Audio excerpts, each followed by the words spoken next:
آج کی اس ویڈیو میں ہم 5 ایسے ہی عاشقان رسول کا ذکر کریں گے۔ نمبر 5، عامر شہید چیمہ۔ عامر شہید چیمہ وہ عظیم پاکستانی عاشق رسول ہیں جنہوں نے جرمنی کے گستاخ ہینریک براڈر کو واصل جہنم کیا تھا۔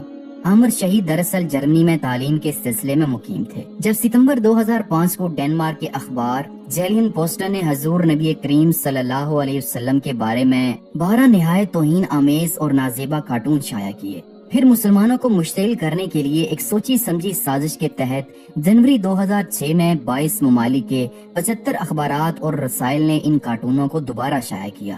ان کارٹونوں کی اشاعت سے مشتعل ہو کر جرمنی میں مقیم پاکستانی طالب علم عامر چیمہ نے متعلقہ اخبار کے چیف ایڈیٹر ہینریک براڈر پر قاتلانہ حملہ کیا، جس کے نتیجے میں وہ نہایت عبرتناک حالت میں واصل جہنم ہوا۔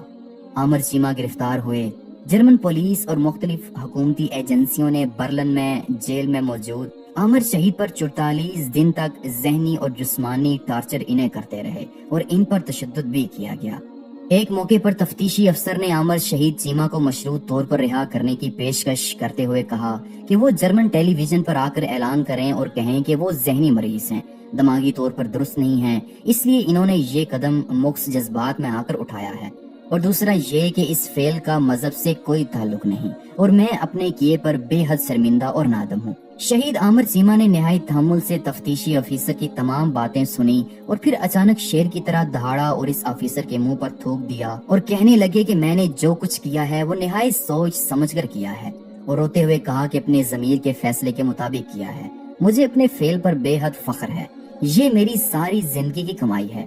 حضور صلی اللہ علیہ وسلم کی عزت و ناموس کے تحفظ کے لیے ایک تو کیا ہزاروں جانیں بھی قربان ہیں۔ میں اعلان کرتا ہوں کہ آئندہ بھی اگر کسی بدبخت نے میرے آقا رسول صلی اللہ علیہ وسلم کی شان اقدس میں کوئی توہین آمیز گستاخی کی تو میں اسے بھی ایسے ہی کیفر کردار تک پہنچاؤں گا۔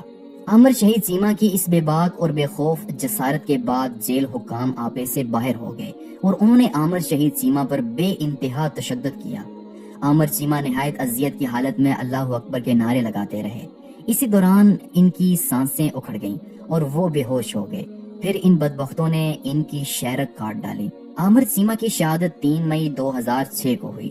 شہید کا جستے حاکی 10 دن کی تاخیر کے بعد 13 مئی 2006 کو صبح 9 بجے PIA کی پرواز کے ذریعے لاہور لایا گیا۔ بعد ازاں شہید کے آبائی گاؤں وزیرآباد میں ان کی تدفین کی گئی۔ ایک اندازے کے مطابق جنازے میں 5 لاکھ سے زائد لوگ موجود تھے۔ نمبر 4، ممتاز قادری۔ 2011 کا سال مسلمانوں پر ایسا کڑا گزرا ہے کہ اس وقت کے حالات اور واقعات سے یوں محسوس ہوتا تھا کہ دین دشمن، کفار اور شاتم رسول گروہوں نے بیک وقت اسلام اور پیغمبر اسلام اور مسلمانوں کے خلاف گستاخانہ خاکے بنا کر ایک یلغار کر دی تھی۔ ایک طرف نبی پاک صلی اللہ علیہ وسلم کی شان میں گستاخی کر کے مسلمانوں کے دلوں کو زخمی کیا جا رہا تھا، اور دوسری طرف آئین پاکستان میں ناموس رسالت کے تحفظ پر مشتمل سکوں کو تبدیل کرانے پر زور دیا جا رہا تھا۔ اس دوران آسیہ نامی ایک عیسائی خاتون نے آپ صلی اللہ علیہ وسلم کی گستاخی کا ارتکاب کیا۔ موقع پر موجود لوگوں نے اس کو تھانے تک پہنچایا، اس ملونہ کی گرفتاری ہوئی، معاملہ عدالت تک پہنچا، انکوائریاں ہوئیں، بیانات ہوئے، بیانات پر جرح ہوئی، آسیہ مسیح پر جرم ثابت ہوا، عدالت نے اس کو قانون کے مطابق سزائے موت سنائی۔ ادھر اس وقت صوبہ پنجاب پر مسلط کیا گیا گورنر، جس کا نام سلیمان تاثیر تھا، جو تنخواہ اور مراد تو پاکستان سے لیتا تھا لیکن وہ نوکری اہل مغرب کی کیا کرتا تھا، جس نے گورنر پنجاب ہوتے ہوئے آسیہ مسیح سے جیل میں جا کر ملاقات کی اور اس کو رہا کرانے کی یقین دہانی کرائی۔ میڈیا سے گفتگو کرتے ہوئے گورنر نے کہا کہ آسیہ کو گستاخی رسول کی وجہ سے جو سزا سنائی گئی وہ انسانیت کے خلاف اور بڑی ظالمانہ سزا تھی۔ اس کے علاوہ سلیمان تاثیر نے قرآن و سنت کی روشنی میں بننے والے قانون 295C کو کالا قانون کہہ دیا تھا۔ قانون تحفظ ناموس رسالت پر اپنا آخری پیغام اس نے ٹویٹر پر جو لکھا وہ یہ تھا: مجھ پر توہین رسالت قانون کے سلسلے میں دائیں بازو کی قوتوں کے سامنے جھکنے کے لیے شدید دباؤ ہے، تاہم اگر میں اس موقف پر آخری شخص بھی رہ گیا تب بھی ایسا نہیں کروں گا، میں ایسے لوگوں کو جوتے کی نوک پر رکھتا ہوں۔ اس دوران ممتاز قادری، جو کہ 2008 میں ایلیٹ فورس میں شمولیت اختیار کر چکے تھے، وہ اس ملعون کی سیکیورٹی پر مامور تھے۔ ممتاز قادری کا تعلق ملک برادری سے تھا اور وہ پاکستان کی پنجاب پولیس کے کمانڈو یونٹ ایلیٹ فورس کے ایک سپاہی تھے۔ انہوں نے سلیمان تاثیر کے اس بیان پر 4 جنوری 2011 کو اسلام آباد کو حصار مارکیٹ کے باہر سلیمان تاثیر کو 27 گولیاں مار کر اپنے سینے کی آگ گستاخ رسول کے خون سے بجھائی اور یوں گستاخ رسول زخموں کی تاب نہ لاتے ہوئے ہلاک ہو گیا۔ سلیمان تاثیر کو قتل کرنے کے بعد ممتاز قادری نے فوراً گرفتاری پیش کر دی۔ 1 اکتوبر 2011 کو دہشت گردی کی عدالت نے جج پرویز علی شاہ نے آپ کو 2 مرتبہ سزائے موت اور 2 لاکھ روپے جرمانے کی سزا سنائی اور اپنے فیصلے میں کہا کہ آپ نے جو کام کیا وہ اسلام کی روح سے ٹھیک ہے، مگر ملکی قانون کے تحت آپ کو سزا سنائی جا رہی ہے۔ عوامی رد عمل کے خوف سے ممتاز قادری کو شہید کرنے کا منصوبہ مکمل طور پر خفیہ رکھا گیا۔ رات کو آپ معمول کے مطابق آرام کر رہے تھے کہ نیند سے بیدار کر کے بتایا گیا کہ صبح آپ کو پھانسی دی جائے گی۔ آپ نے سفید لباس زیب تن کیا اور واسکٹ پہنی جس پر پاکستانی پرچم کا بیج آویزاں تھا۔ ادھر پولیس کی گاڑیاں آپ کے گھر کے باہر پہنچی اور اہل خانہ سے کہا کہ غازی صاحب کی طبیعت خراب ہے، خیر و عافیت دریافت کرنے کے لیے ہمارے ساتھ چلیں۔ آپ کو پھانسی دینے کے لیے 4 بجے کا وقت طے تھا۔ اہل خانہ سے ملاقات کے بعد آپ نے آب زمزم اور اجوا کھجوروں سے سحری کر کے روزہ رکھا، نماز تہجد ادا کی اور وقت مقرر سے قبل ہی پھانسی گھاٹ کی طرف جانے لگے۔ آپ 29 فروری 2016 بروز سوموار صبح 4 بجے نعرہ ہائے تکبیر و رسالت لگاتے ہوئے بارگاہ رسالت میں حاضر ہو گئے۔ نمبر 3، غازی علم الدین شہید۔ غازی علم الدین شہید 3 دسمبر 1908 کو لاہور کے ایک علاقے کوچہ چابک میں سوارہ میں پیدا ہوئے۔ آپ پیشے کے لحاظ سے فرنیچر سازی کا کام کرتے تھے۔ آپ تب منظر عام پر آئے جب لاہور کے ایک ناشر راج پال نے بدنام زمانہ کتاب رنگیلا رسول شائع کی تھی، جس پر مسلمانوں میں سخت بے چینی پھیل گئی۔ مسلمان رہنماؤں نے انگریز حکومت سے اس دل آزار کتاب کو ضبط کرانے اور ناصر کے خلاف کارروائی کا مطالبہ کیا۔ مجسٹریٹ نے ناصر کو صرف 6 ماہ قید کی سزا سنائی، جس کے خلاف مجرم نے ہائی کورٹ میں اپیل کی، جہاں جسٹس دلیپ سنگھ مسیح نے اس کو رہا کر دیا۔ انگریز حکومت کی عدم توجہی پر مایوس ہو کر مسلمانوں نے متعدد جلسے جلوس منعقد کیے، مگر انگریز حکومت نے روایتی مسلم دشمنی کا مظاہرہ کرتے ہوئے دفعہ 144 نافذ کر کے الٹا مسلمان رہنماؤں کو ہی گرفتار کرنا شروع کر دیا۔ مسلمانوں میں یہ احساس پیدا ہونے لگا تھا کہ حکومت وقت ملعون ناشر کو بچانے کی پالیسی پر عمل پیرا ہے، اور یہ کہ اس ملعون کو کیفے کردار تک پہنچانے کے لیے ان کو خود ہی کچھ کرنا ہوگا۔ غازی علم الدین کی غیرت ایمانی نے یہ گوارا نہ کیا کہ یہ ملعون اتنی آسانی سے بچ نکلے۔ آپ نے اس کو اس کے انجام تک پہنچانے کا فیصلہ کر لیا۔ آپ نے 29 مئی 1929 کو راج پال کی دکان کا رخ کیا۔ اس وقت یہ ملعون اپنی دکان پر ہی موجود تھا۔ غازی نے ایک ہی بھرپور وار میں اس بدبخت کا کام تمام کر دیا۔ اس کے دکان کے ایک ملازم نے قریبی تھانے انارکلی کو خبر دی، جس پر پولیس نے آپ کو گرفتار کر لیا۔ آپ اس واقعے کے بعد نہ صرف مکمل طور پر پرسکون رہے بلکہ آپ نے فرار ہونے کی بھی کوشش نہیں کی۔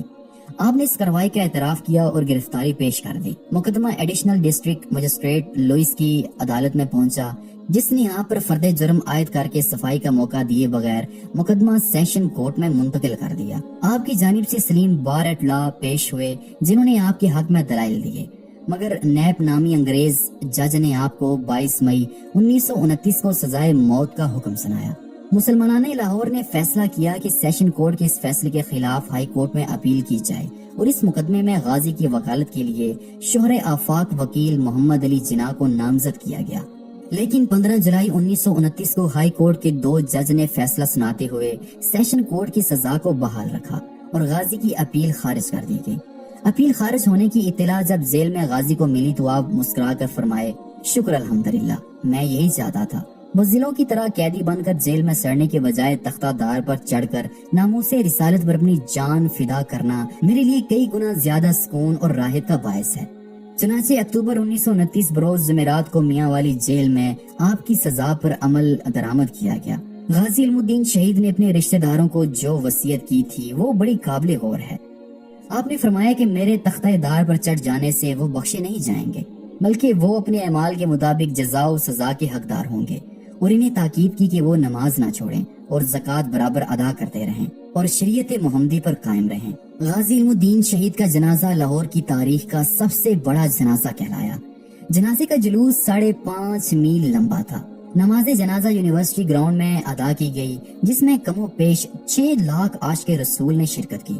ہندوستان میں مقیم جید علماء اکرام ہندوستان کے کونے کونے سے رسول پاک کے سچے عاشق رسول کے آخری دیدار کے لیے لاہور تشریف لائے۔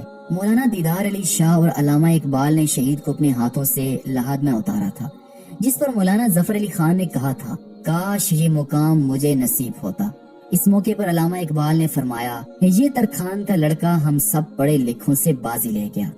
لوگوں نے عقیدت میں اتنے پھول نچھاور کیے کہ آپ کی میت ان میں چھپ گئی۔ نمبر 2، سلطان صلاح الدین ایوبی۔ سلطان صلاح الدین ایوبی کے نام سے کون واقف نہیں؟ صلاح الدین ایوبی کو فاتح بیت المقدس بھی کہا جاتا ہے، جنہوں نے 1187 عیسوی میں یورپ کے متحدہ افواج کو عبرت ناک شکست دے کر بیت المقدس ان سے آزاد کروا لیا تھا۔ آپ ایک نیک، بہادر، عادل اور سچے عاشق رسول حکمران تھے۔ آپ کے عشق رسول کا اندازہ اس بات سے لگایا جا سکتا ہے کہ جب کرک کے عیسائی حکمران رینالڈ نے ایک مسلمان قافلے پر حملہ کیا جو کہ حج کے لیے جا رہا تھا، اس حملے کے دوران اس نے بڑی قتل و غارت گیری کی اور ایک مسلمان سے کہنے لگا کہ بلاؤ اپنے محمد کو جو تمہاری مدد کو آئے۔ جب یہ الفاظ سلطان صلاح الدین ایوبی تک پہنچے تو انہوں نے رینالڈ کو اپنے ہاتھوں قتل کرنے کی قسم کھائی۔ سلطان نے فوراً رینالڈ کا تعاقب کرتے ہوئے ہتین کے مقام پر اسے جا لیا۔ سلطان نے یہی دشمن کے لشکر پر ایک ایسا آتش گیر مادہ ڈلوایا جس سے زمین پر آگ بھڑک اٹھی۔ چنانچہ اس آتشی ماحول میں 1187 عیسوی کو ہتین کے مقام پر تاریخ کی خوفناک ترین جنگ کا آغاز ہوا۔ اس جنگ کے نتیجے میں 30,000 عیسائی مارے گئے اور اتنے ہی قیدی بنا لیے گئے۔ رینالڈ گرفتار ہوا اور سلطان نے اپنے ہاتھ سے اس کا سر قلم کیا۔ کیونکہ رینالڈ حضور صلی اللہ علیہ وسلم کی شان میں برملا طور پر گستاخی کیا کرتا تھا اور سلطان صلاح الدین ایوبی نے اسے اپنے ہاتھوں سے مارنے کی قسم کھائی تھی۔ یہی وجہ ہے کہ اتحادی بادشاہوں کے ساتھ جو کہ اس وقت سلطان کے قیدی تھے، سلطان نے ان کے ساتھ وہی سلوک کیا جیسے ایک بادشاہ دوسرے بادشاہ کے ساتھ کیا کرتا ہے، اور جنگ کے اختتام کے بعد سلطان نے ان تمام قیدی بادشاہوں کو باعزت طور پر رہا کر دیا۔ لیکن رینالڈ کے جرائم بہت سنگین تھے جس کی وجہ سے سلطان نے اسے قتل کیا تھا۔ نمبر 1، حضرت وحشی۔ حضرت وحشی بن حرب وہ صحابی رسول ہیں جنہوں نے غزوہ احد میں رسول کریم صلی اللہ علیہ وسلم کے محبوب چچا کو شہید کیا تھا۔ آپ نسلاً حبشی اور جبیر بن مطعم کے غلام تھے۔ غزوہ بدر میں سید الشہداء حضرت حمزہ نے جبیر بن مطعم کے چچا تیمہ بن عدی کو قتل کیا تھا، اس لیے جبیر کو اس انتقام کی بڑی جلدی تھی۔ جب غزوہ احد کا موقع آیا تو جبیر نے وحشی سے کہا کہ تم میرے چچا کے قاتل کو قتل کر دو تو میں تمہیں آزاد کر دوں گا۔ آزادی کا نام سن کر وحشی فوراً تیار ہو گیا۔ میدان جنگ میں صف آرائی ہوئی اور مشرکین کی طرف سے صبا نے مبارز طلبی کی تو حضرت حمزہ اس کے مقابلے کو نکلے اور ایک ہی وار میں اس کا کام تمام کر دیا۔ وحشی جو کہ ایک چٹان کی آڑ میں گھات لگائے ہوئے بیٹھا ہوا تھا، جیسے ہی حضرت حمزہ اس کو قتل کر کے ادھر سے گزرے تو اس نے نیزے سے ایسا وار کیا کہ نیزہ ناف کے آر پار ہو گیا اور حضرت حمزہ رضی اللہ تعالی عنہ اسی وقت شہید ہو گئے۔ آپ کو اپنے چچا کی شہادت کا بڑا دکھ تھا، لیکن جب وحشی نے کلمہ پڑھ لیا تو آپ صلی اللہ علیہ وسلم نے حضرت وحشی کو معاف کر دیا۔ تاہم آپ صلی اللہ علیہ وسلم نے ان سے فرمایا کہ اگر ہو سکے تو اپنا چہرہ مجھ سے چھپا لیا کرو اور میرے سامنے نہ آیا کرو، جس پر حضرت وحشی نے مکمل تعمیل کی اور پھر کبھی زندگی میں آپ صلی اللہ علیہ وسلم کے سامنے نہ آئے۔ حضرت حمزہ کی شہادت کا جرم وحشی کے دل میں ایسا زخم تھا جو انہیں چین لینے نہیں دیتا تھا، اور وہ قبول اسلام کے بعد سے برابر اس کی تلافی کی کوشش میں لگے ہوئے تھے۔ خوش قسمتی سے بہت جلد ان کو اس کا موقع مل گیا کہ جب رسول اللہ صلی اللہ علیہ وسلم کی وفات کے بعد مشہور مدعی نبوت مسیلمہ کذاب کا فتنہ اٹھا تو حضرت وحشی نے کہا کہ اب وقت ہے کہ میں مسیلمہ کو قتل کر کے حضرت حمزہ کے خون کا کفارہ ادا کر دوں۔ چنانچہ وہی نیزہ جس سے سید الشہداء حضرت حمزہ رضی اللہ تعالی عنہ کو شہید کیا گیا تھا، وحشی مسیلمہ کے مقابلے میں جانے والی مہم کے ساتھ روانہ ہوئے اور میدان جنگ میں پہنچ کر مسیلمہ کی طاق میں لگے رہے۔ وہ ایک دیوار کے سوراخ کے پار نظر آیا، سو حضرت وحشی نے نیزہ تان کر اس کے سینے پر ایسا وار کیا کہ نیزہ سینے کے آر پار ہو گیا۔ جو کچھ کمی رہ گئی تھی اس کو ایک انصاری نے بڑھ کر پورا کر دیا، اور یوں حضرت وحشی نے اسلام کے سب سے بڑے دشمن کا خاتمہ کر دیا۔